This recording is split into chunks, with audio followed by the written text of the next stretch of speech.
Ziemassvētki vairs nav aiz kalniem, tāpēc tirdzniecības centrs Spicehome saviem apmeklētājiem ir sagādājis īpašu pārsteigumu – Ziemassvētku tirdziņu. Tajā var iegādāties Latvijā ražotas oriģināls dāvanas, sākot ar bērnu koka rotaļlietām, tējām, medu, beidzot ar lina izstrādājumiem un rotām. Kā stāsta dzintara māsu rotu dizainere Vineta Veismane, šis Ziemassvētku tirdziņš ir īpašs.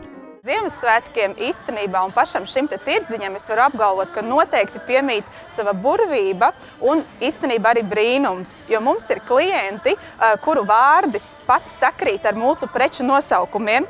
Teiksim, mēs tirgojam kažokādu lapsas, kuru vārdi sakrīt ar personām, kuras to iegādājās. Tā kā to arī varētu nosaukt par brīnumu.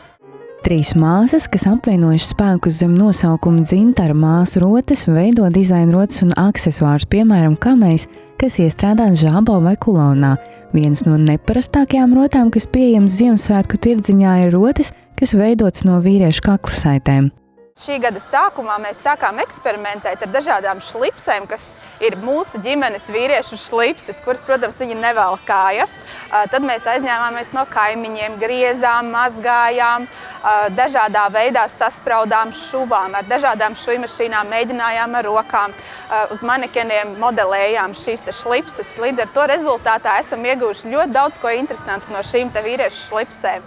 Mums ir ne tikai kaklarotas, bet arī brošas, matu stīpiņas, ir arī mobilā telefona maciņa iPhone'iem. Paralēli Ziemassvētku tirdziņam, kas darbojas katru dienu, interesanti var apmeklēt arī neordināru ēgļu izstādi, ko sagādājuši tirdzniecības centrā pārstāvētie veikali.